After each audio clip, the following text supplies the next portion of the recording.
समछेद अपूर्णांक म्हणजे काय, भिन्नछेद अपूर्णांक म्हणजे काय, समछेद अपूर्णांक आणि भिन्नछेद अपूर्णांक पाहिल्यानंतर त्यांची तुलना पाहिली, समछेद अपूर्णांकाची तुलना, तसेच अंश समान असताना अपूर्णांकांची तुलना, अंश आणि छेद भिन्न असताना अपूर्णांकांची तुलना इत्यादी माहिती आपण अभ्यासलेली आहे. तसेच समछेद अपूर्णांकाची बेरीज व वजाबाकी, भिन्नछेद अपूर्णांकाची बेरीज व वजाबाकी आणि त्याचबरोबर आपण अपूर्णांकांचा गुणाकार इत्यादी माहिती अभ्यासलेली. आज आपण काही शाब्दिक किंवा काही बेरीज, अपूर्णांकांची बेरीज, वजाबाकी आणि गुणाकार या संबंधीची उदाहरणे आज पाहणार आहोत.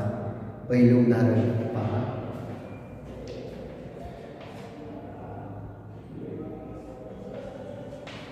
एका चॉकलेटचा 3/8 भाग अमरने व 2/4 भाग आकाशने खाल्ला तर किती भाग शिल्लक राहिला. आता आपल्या लक्षात येईल की एक चॉकलेट आहे, त्यापैकी त्याचा 3/8 भाग अमरने व 2/4 भाग आकाशने खाल्ला तर किती भाग शिल्लक राहिला. म्हणजे एकूण भागापैकी आपल्याला अमरने खाल्लेला भाग आणि आकाशने चॉकलेटचा खाल्लेला भाग यांची बेरीज करावी लागेल आणि एकूण भागापैकी ती संख्या वजा करावी लागेल.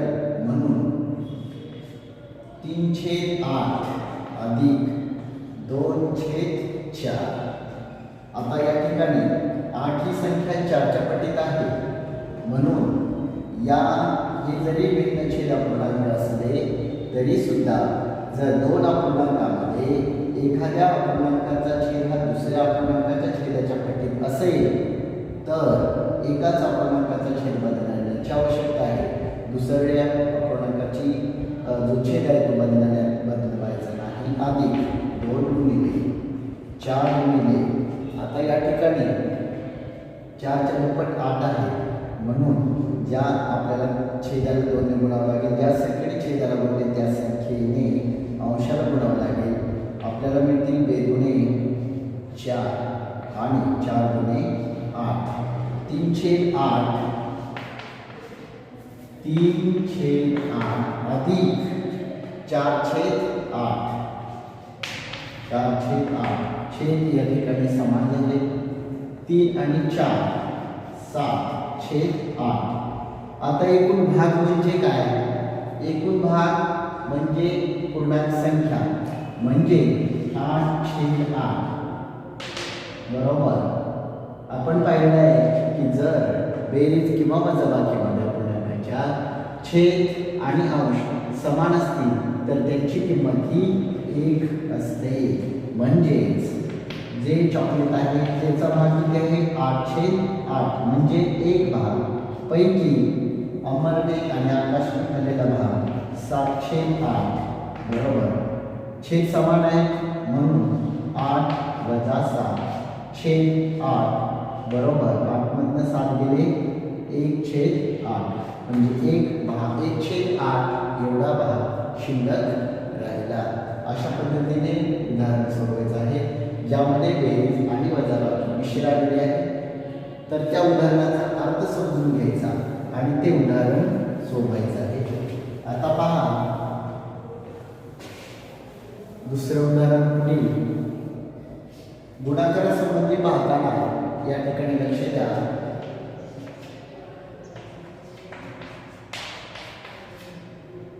गुणाकार आहे हा, पण 15 ही संख्या पूर्णांक आहे. 2/3 हा अपूर्णांक आहे.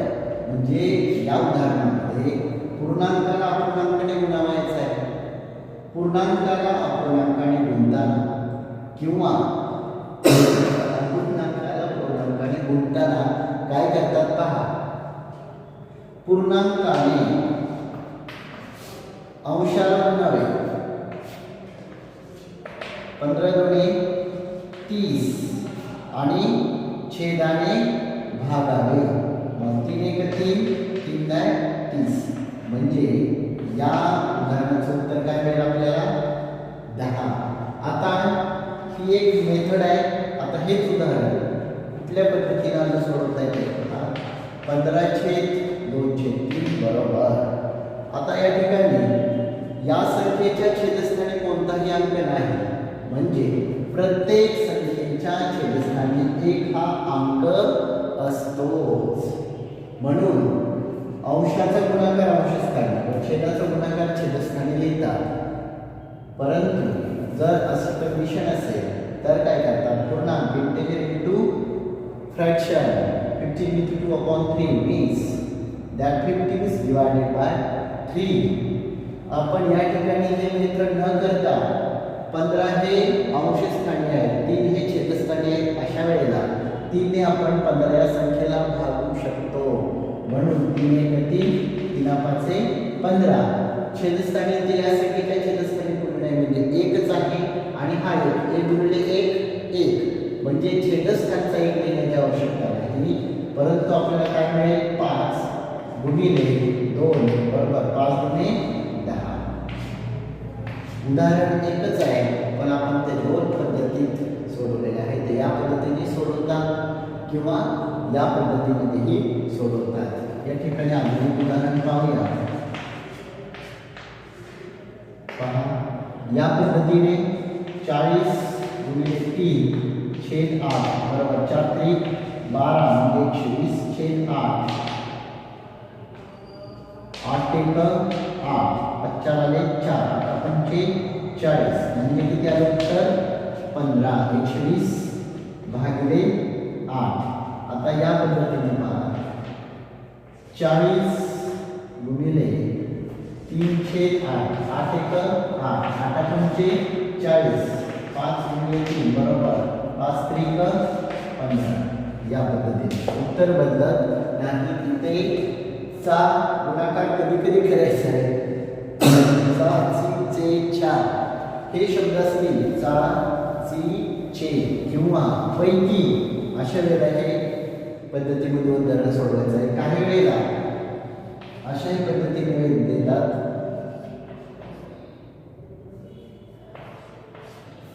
पन्नास गुणिले 3/5. आता या ठिकाणी 3/5 गुणिले 50. या ठिकाणी पूर्णांक हा गुणक होता तर अपूर्णांक हा जी संख्या पूर्णांक आहे ती कोण होता गुण्य आणि 3/8 काय आहे गुणक.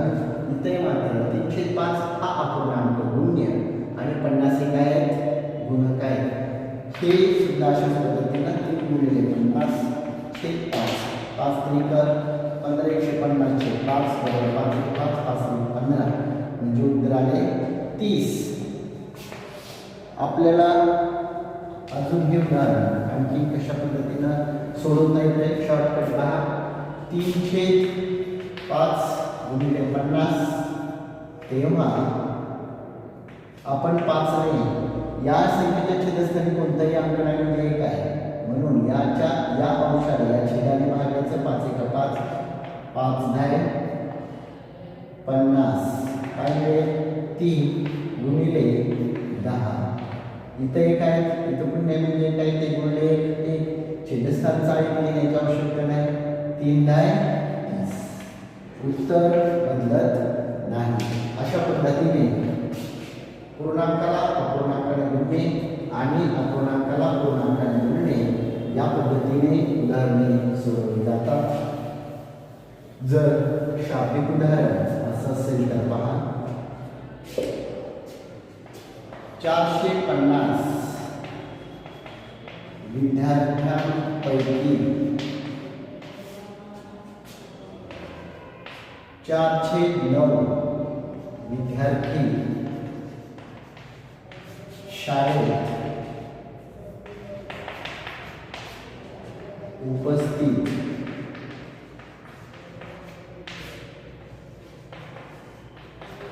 आहे, तर किती विद्यार्थी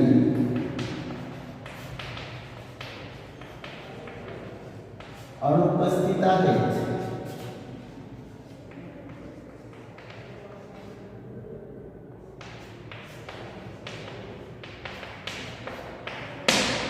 आता या ठिकाणी 450 एकूण विद्यार्थी किती आहेत? 450 पैकी किती हजार आहेत?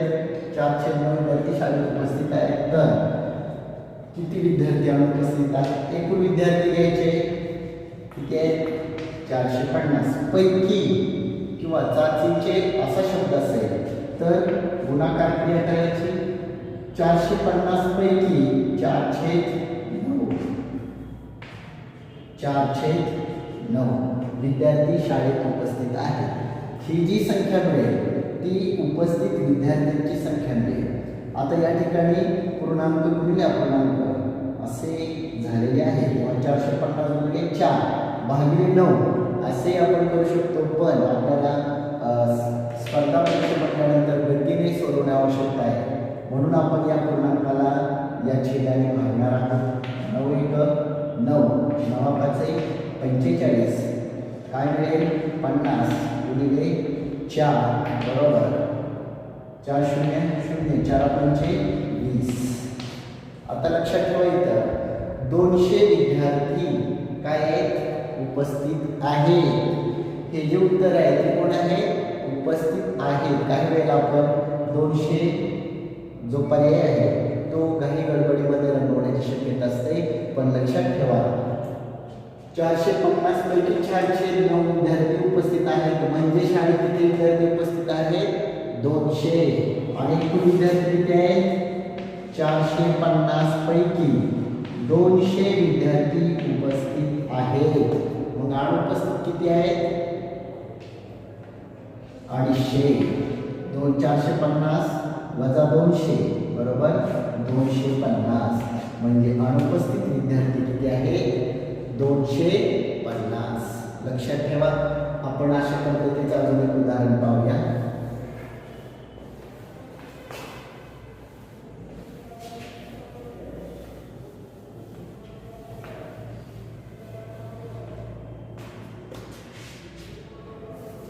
दादांनी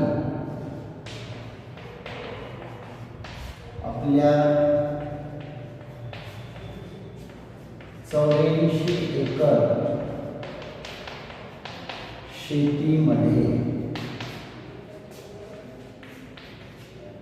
6/12 किंवा 5/12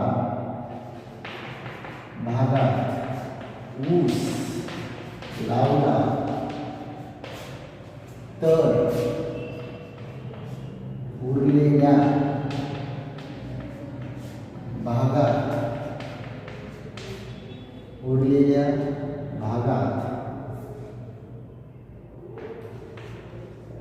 गहू पेरला, तर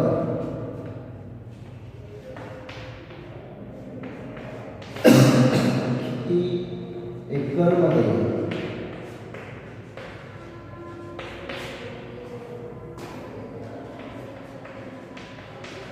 गव्हाचे पीक घेतले? अशा उदाहरणामध्ये गुणाकार करायचा लक्षात ठेवा.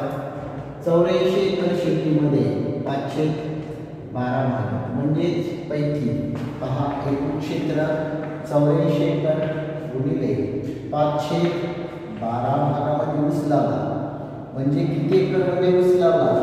12 एकर 12 12 7 84 7 5 35 एकरमध्ये काय लावला? ऊस. म्हणून 84 भागिले 35 बरोबर. आता जे भाग शिल्लक राहिला 84 एकर की त्यामध्ये गव्हाचे पीक घेतलेलं आहे, म्हणजे किती घेतलेलं आहे पहा. 14 4 मधनं 5 वजा होत नाहीत, 14 मधनं 5 गेले 9, 7 मधनं 3 गेले 4, 49. म्हणजे 35 एकरमध्ये ऊस आणि 49 एकरमध्ये गव्हाचे पीक घेतलेले आहे. अशा पद्धतीने उदाहरण सोडवायचं आहे. आता जरा वेगळ्या स्वरूपामध्ये उदाहरण पाहूया. समजा अशा पद्धतीने उदाहरण असेल.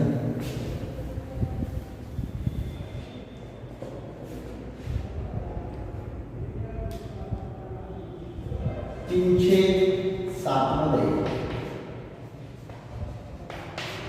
किती वेळा 307 मिळवल्यास उत्तर 3 येईल. तर बेरीज करायची आहे, पण बेरीज करताना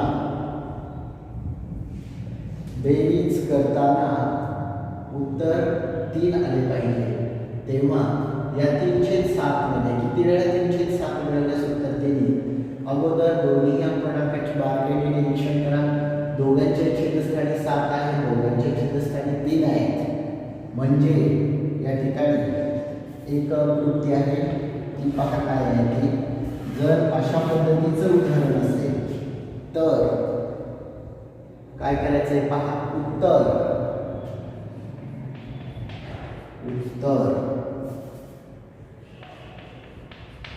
उत्तर भागिले अंश, उत्तर भागिले अंश गुणिले छेद वजा 1. हे सूत्र लक्षात ठेवा आणि सूत्र दिल्यानंतर त्याला अशा पद्धतीने ब्लॉक टाका, म्हणजे आपल्या काय किंवा सराव करताना लक्षात येईल. आता या सूत्रामध्ये ही उदाहरण मांडायचं आहे. उत्तर काय आहे 3, म्हणून 3 भागिले अंश किती आहे 3 आहे, 3 गुणिले छेद किती आहे 7 आणि वजा 1. कंस आहे म्हणून कंसात अगोदर 3 भागिले 3 ने 3 ला भागले, भागाकार किती आहे 1 गुणिले 7 वजा 1. मग 7 1 7 वजा 1 बरोबर 6 वेळा. 6 वेळा मिळवावं लागेल, तेव्हा उत्तर 3 येईल. आता 6 वेळा म्हणजे लक्षात ठेवा 6 वेळा असं. आता हे सूत्र वापरून उदाहरण सोडवायचं आहे, परंतु 6 वेळा मिळवल्यास खरोखर उत्तर येते का एकदा आपण पाहणार आहोत. 307 अधिक 307 अधिक 307 अधिक 307 अधिक 307 अधिक 307 अधिक 307 1 2 3 4 5 आणि 6 वेळा. हे 6 वेळा 307 कुठामध्ये मिळवायचे 3 मध्ये. हे पाहते 3 3 6 9 12 15 3 18 आणि 21 बेरीज झाली. सर्वांचे छेद समान आहेत, अंशाची बेरीज करतात म्हणून 3 आणि 3 6 3 9 3 12 3 15 3 18 आणि 3 21 छेद 7. या ठिकाणी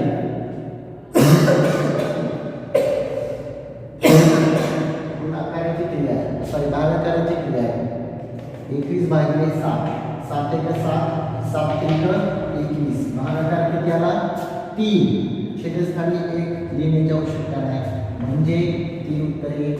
अशा पद्धतीने सर्वांनी हे जे सूत्र आहे ते पाठ करायचं आहे. पण सूत्र केव्हा वापरायचं आहे तर अंश आणि छेद समान असतील तर.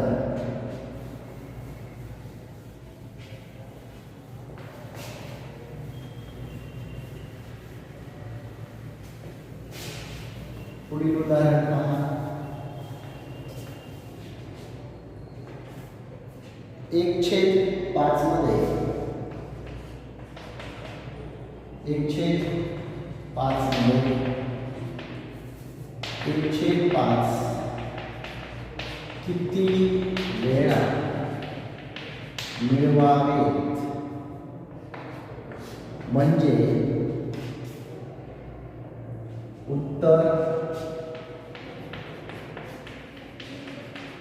1 आपल्याला वेळेअभावी आपल्याला गतीने लिहावं लागणार आहे, लक्षात ठेवा. आपण वेळेमुळे जलद गतीने लिहित आहोत. 1/5 मध्ये 1/5 किती वेळा मिळवावेत म्हणजे उत्तर 1 येईल. सूत्र पाठ करायचं आहे. अंश उत्तर 1 भागिले अंश गुणिले छेद वजा 1 भागिले 1 गुणिले 5 वजा 1 5 1 5 वजा 1 बरोबर 4 वेळा. 4 वेळा मिळवावे लागतील. ते उत्तर काय येईल 5 म्हणजे 4 अधिक 1 5 आणि 5 भागिले 5 बरोबर 1. अशा 4/6 मध्ये किती वेळा 2/6 मिळवावे म्हणजे उत्तर 4 येईल. आता बघा या ठिकाणी जे आपण या अगोदरचं सूत्र पाहिलं आहे तर ते इथं लागू करू शकणार नाही, कारण या पूर्णांकाचा अंश वेगळा आहे, या पूर्णांकाचा अंश कसा आहे वेगळा आहे. आता 2/6 हे किती वेळा मिळवावे लागतील तेव्हा उत्तर 4 येईल. तेव्हा 4/6 अधिक इथे कोणती संख्या लिहावी लागेल म्हणजे आपल्याला 4 उत्तर येईल. जर 2/6 2 वेळा मिळाले तर काय होईल 2 2 1 4 4 मिळाले तर काय होईल 4 4 8 8 भागिले 6 4 येते उत्तर नाही. 4 वेळा मिळाले तर 4 2 8 8 1 4 12 6 भागिले 12 2 उत्तर येईल. मग 8 वेळा मिळाले तर काय होईल 8 2 16 16 4 20 6 ला 20 ने भाग जात नाही. जर 9 वेळा मिळवले तर 9 2 18 18 4 22 6 ने भाग जाणार नाही. जर 10 वेळा मिळाले तर 10 2 20 20 आणि 4 24 आणि आता पहा म्हणजे 10 वेळा मिळवावे लागेल म्हणजे 10 2 20 छेद 6 4 आणि 20 24 छेद 6 6 1 7 7 24 उत्तर किती आले 4. या अंशाला संख्येने गुणा आणि त्या संख्येने गुणल्यानंतर या संख्येमध्ये मिळवायचं आणि आलेल्या बेरजेला छेदाने भाग लावल्यानंतर भागाकार उत्तर येईल का ते शोधायचं आहे. म्हणून आपण या ठिकाणी 10 ने जोडला गुणलं तर 10 गुणे 20 म्हणजे 20 अधिक 4 24 भागिले 7 24. या पद्धतीमध्ये उदाहरण अशा पद्धतीने सोडवतात. आता अजून पुढचे उदाहरण पहा. एका पुस्तकाची 508 एका पुस्तकाची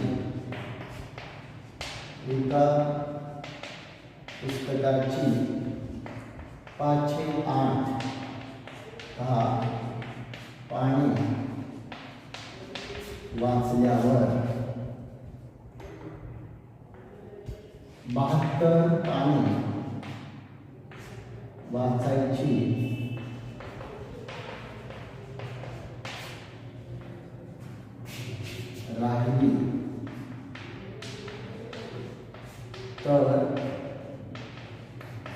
राहिली तर त्या पुस्तकाला एकूण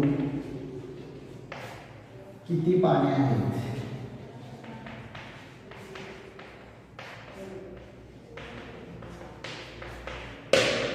एका पुस्तकाचे 508 पाने वाचल्यावर 72 पाने वाचायची राहिली तर त्या पुस्तकाला एकूण किती पाने आहेत. पहा 508 भाग 508 भाग पाने वाचल्यावर म्हणजे 8 पैकी वाचलेला भाग 5/8 म्हणजे किती 8 पैकी किती भाग वाचला 5 म्हणजे 8 वजा 5 बरोबर 8 मधून 5 गेले 3 बरोबर मग 3 भाग बरोबर 72 पाणी. 72 पाणी. 3/8 भाग वाचायचा राहिला म्हणजे 3 भाग वाचायचे राहिले. 3 भाग म्हणजे किती पाणी आहे? 72. मग 1 भाग बरोबर 1 भाग बरोबर 72 भागिले 3. 72 ने 3 ने भागा. 3 दुणे 6 आणि 3 चौक 12. म्हणजे किती पाणी वाचायची राहिली? 24 पाणी वाचायची राहिली. म्हणजे वाचलेली किती आहेत? वाचलेली पाणी किती आहेत? 510 आणि 72 पाणी वाचायची राहिली. म्हणजेच 24 पाणी. त्यानंतर एकूण किती भाग आहेत? पहा त्या ठिकाणी एका पुस्तकाचे 508 भाग पाणी वाचल्यावर किती भाग वाचायचा राहिला? 3/8 भाग वाचायचा राहिला. 3/8 म्हणजे 24 पाणी. म्हणजेच हे एका भागाचे 24. तर एकूण एक भाग म्हणजे किती भाग झाला? 24 भाग झाला. एकूण भाग किती आहेत? 8. म्हणून 8 गुणिले 24. जेव्हा एक भाग वाचला, एक पुस्तकाचा एक भाग वाचला, तर किती पाणी वाचली? 24. बरोबर. मग 8 पैकी 5 भाग पाणी वाचली, तेव्हा 72 पाणी वाचायची शिल्लक राहिली. म्हणून आपण अगोदर एक भाग म्हणजे काय किती पेजेस किती पानं तर ते काढलेलं आहे. 8 पैकी 5 भाग वाचला. किती भाग वाचायचा राहिला? 3 भाग वाचायचा राहिला. म्हणजे किती पाणी? 72. एक भाग म्हणजे किती पाणी? 72 भागिले 3. एक भाग म्हणजे 24 पाणी. मग असे 24 24 तर 8 भागाचे किती? 24 8 192. 192 पेजेस आहेत. तर त्या पुस्तकाला किती पानं आहेत? 192. जर अशा पद्धतीनं उदाहरण दिलं असेल तर या पद्धतीमध्ये उदाहरण सोडवा. आता जर पुढील उदाहरण पहा. अमोलने 120 फुलांपैकी 304 फुले घेतली तर त्याने एकूण किती फुले घेतली? म्हणजेच 120 पैकी 304 एवढी फुले घेतली. म्हणजे किती घेतली? 4 × 4 4 × 12. इथे काय राहिले? 30 गुणिले 3 बरोबर 30 × 90. आता या ठिकाणी घेतली नाहीत का घेतली आहे? घेतली आहे. म्हणजे 90 घेतली आहेत. आणि किती घेतली नाहीत? मग 30 फुले घेतली नाहीत. पण प्रश्न काय? किती फुले घेतली? 120 फुलांपैकी 304 भावे एवढी फुलं घेतली. म्हणजेच किती घेतली? 90 घेतली. या ठिकाणी प्रश्न केअरफुली वाचत चला, पाहत चला. म्हणजे उत्तर काढण्यास आपणास विलंब लागणार नाही किंवा उत्तर चुकणार नाही. तर अशा प्रकारे आपण या अपूर्णांकामध्ये समछेद अपूर्णांक, भिन्नछेद अपूर्णांक आणि त्यावरील बेरीज वजाबाकी गुणाकार क्रिया आणि त्या संबंधीची उदाहरणे आज पाहिलेली आहेत. आता आपण पाहणार आहोत सममूल्य अपूर्णांक. सममूल्य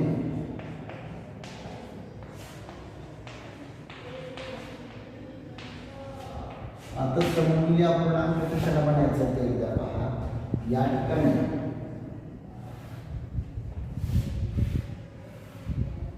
एक भाग आहे. या भागाचे आपण 2 समान भाग केले आणि त्यापैकी एक भाग बनवला.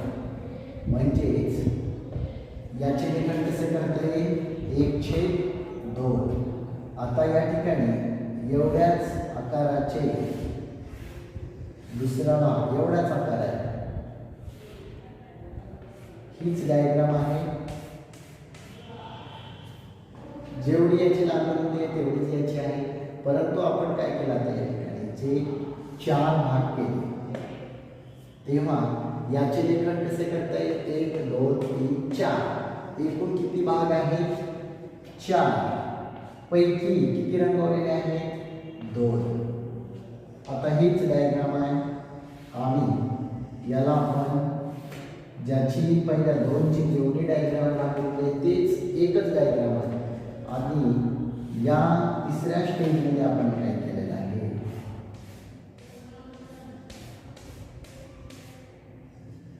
इथे 4 भाग झालेले आहेत आणि इथं 4च आहे. समजा इथं आपण एक भाग वाढवला तर आता किती भाग मिळाले? 1 2 3 4 5 6 6 भाग मिळाले. पैकी किती रंगवलेले आहेत? 3. आणि तीच डायग्राम आहे. त्याच डायग्रामचे आपण काय केलेलं आहे? समजा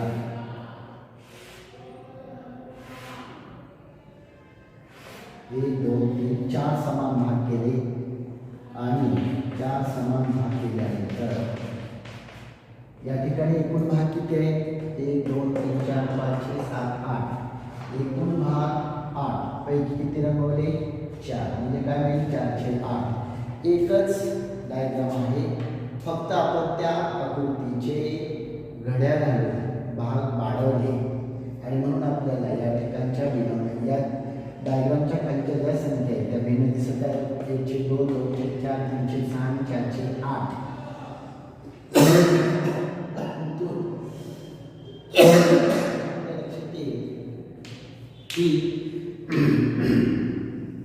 जो मूळचा कागद आहे तो अजिबात वाढलेला नाही. त्याचा इंटेरियर पार्ट वाढला.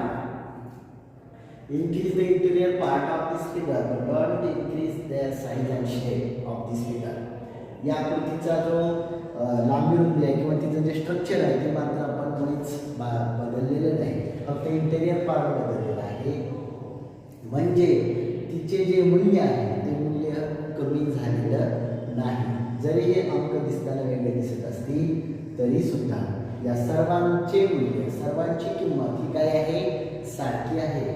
आणि म्हणून 1/2 2/4 3/6 आणि 4/8 हे सर्व अपूर्णांक एकाच किमतीचे आहेत. सर्व अपूर्णांक हे समान किमतीचे आहेत. म्हणून या अपूर्णांकाला सममूल्य अपूर्णांक असे म्हणतात. सर्वांचे मूल्य समान आहे. 2 पेक्षा किंवा 2 पेक्षा अधिक अपूर्णांकांची किंमत ही जर समान असेल तर त्या सर्व अपूर्णांकांना सममूल्य अपूर्णांक असे म्हणतात. ज्या 2 अपूर्णांकांची किंमत समान असते तेव्हा त्या अपूर्णांकाला सममूल्य अपूर्णांक असे म्हणतात. म्हणजे अंक जरी वेगळे दिसत असतील तरी सुद्धा सर्वांची किंमत ही सारखी आहे आणि म्हणून या सर्व अपूर्णांकाला सममूल्य अपूर्णांक असे म्हणतात. सममूल्य अपूर्णांक मिळवतात कसे ते पहा. सममूल्य अपूर्णांक कसा मिळवायचा? सममूल्य अपूर्णांक समजा या ठिकाणी एक उदाहरण आहे. 3/5 हा अपूर्णांक आहे. आता याचा जर सममूल्य अपूर्णांक मिळवायचा असेल तर या अपूर्णांकाच्या अंशाला किंवा छेदाला शून्येतर कोणत्याही संख्येने गुणले तर मिळणारा अपूर्णांक हा सममूल्य अपूर्णांक मिळतो. समजा 3/5 या अपूर्णांकाला जर 2 ने मल्टिप्लाय केले तर 3 दुणे 6 आणि 5 दुणे 10. तेव्हा 6/10 आणि 3/5 हे अपूर्णांक कसे आहेत? सममूल्य अपूर्णांक आहेत. कारण आता या ठिकाणी 6/10 बरोबर 6/10/3 2 10 भागिले 2 बरोबर 2 त्रिक 6 2 पंचे 10. आपला हा फरक लक्षात ठेवा. जर अपूर्णांकाला एकाच संख्येने गुणले तर काय होते, मिळणारा अपूर्णांक हा पहिल्या अपूर्णांकाशी सममूल्य आहे. जर एखाद्या अपूर्णांकाला एकाच समान संख्येने शून्येतर संख्येने भागले तर सममूल्य अपूर्णांक मिळतो. समजा 4/6 आहे तर छेद 4/4 चा सममूल्य अपूर्णांक मिळवा. सममूल्य अपूर्णांक मिळवा ज्याचा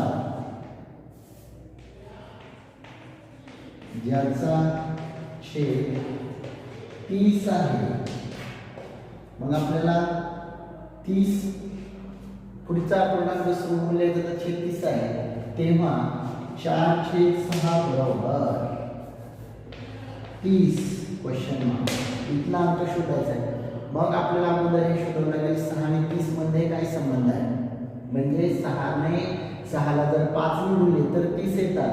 म्हणून जर आपण 4/6 ला 5 ने गुणले तर 4 पंचे 20 आणि 6 पंचे 30. 20/30 हा अपूर्णांक मिळतो. म्हणजे या ठिकाणी 20 संख्या आहे. 4/6 आणि 20/30 हे सममूल्य अपूर्णांक आहेत. या ठिकाणी पुढचं उदाहरण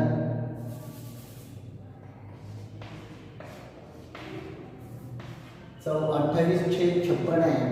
जर अपूर्णांकाच्या अंशाला आणि छेदाला समान संख्येने भागले तर 14 दुणे 28 आणि 14 चौक 56 म्हणजे 28/56 आणि 2/12 हे सममूल्य अपूर्णांक आहे. किंवा जर आपण या अपूर्णांकाला आणखी एकदा याचं संक्षिप्त केले, अजून याला संक्षिप्त केलं तर 2 भागिले 2 1 आणि 4 भागिले 2 आणि 4 म्हणजे 2 म्हणजेच 28/56 2/4 आणि 1/2 हे सर्व अपूर्णांक सममूल्य अपूर्णांक आहेत.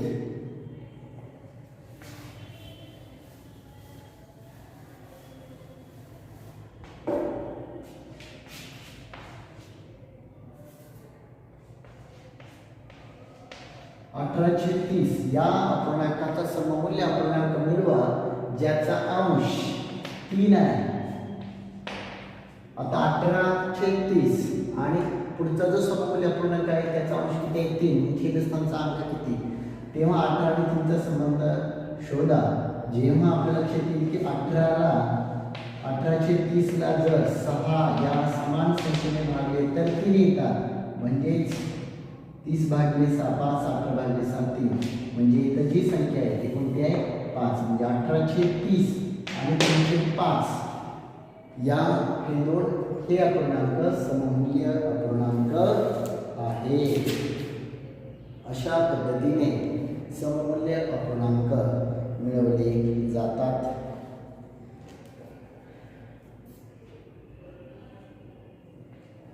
आता समजा असे उदाहरण असेल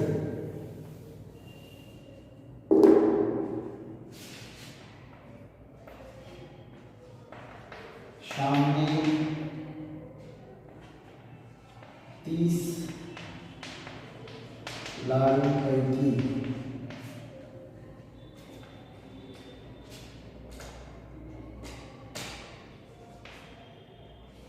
4/6 लाडू किंवा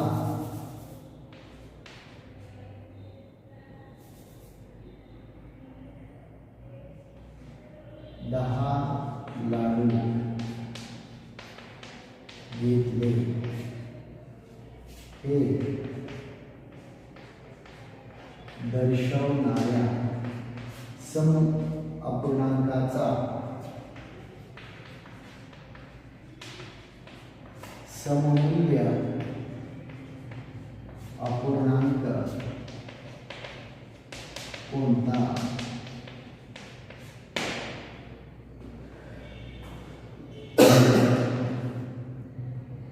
तेव्हा आपल्या लक्षात येईल एकूण लाडू किती आहेत 30 पैकी किती घेतले 10. आता या ठिकाणी जर एकाच संख्येने या अपूर्णांकाच्या अंशाने छेदाला गुणले तर मिळणारा अपूर्णांक सममूल्य अपूर्णांक आहे आणि जर एकाच संख्येने भागलं तर मिळणारा अपूर्णांक हा सममूल्य अपूर्णांक आहे. समजा अशा पर्याय असतील तर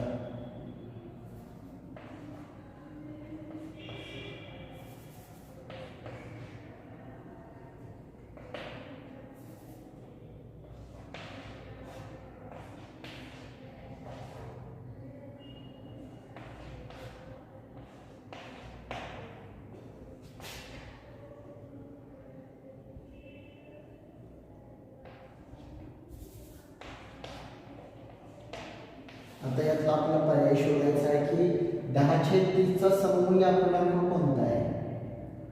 तर या ठिकाणी जर 10/30 ला 2 ने मल्टिप्लाय केले तर 10×2 20 आणि 30×2 60 म्हणजे 20/60 हा अपूर्णांक सममूल्य अपूर्णांक आहे.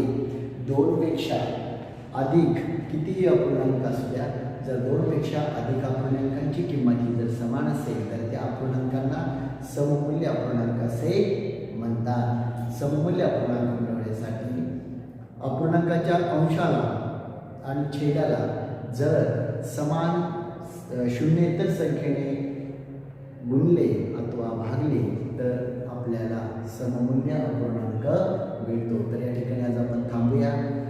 सर्व विद्यार्थ्यांनी व्हिडिओ म्हणजे जे अगोदरचे उदाहरण आहे ते काळजीपूर्वक पहा आणि सममूल्य अपूर्णांक म्हणजे काय हा भाग व्यवस्थित समजून घ्या आणि वेगवेगळ्या प्रकारची जी उदाहरणं आहेत त्या उदाहरणांचा सराव करा. धन्यवाद. थँक्यू.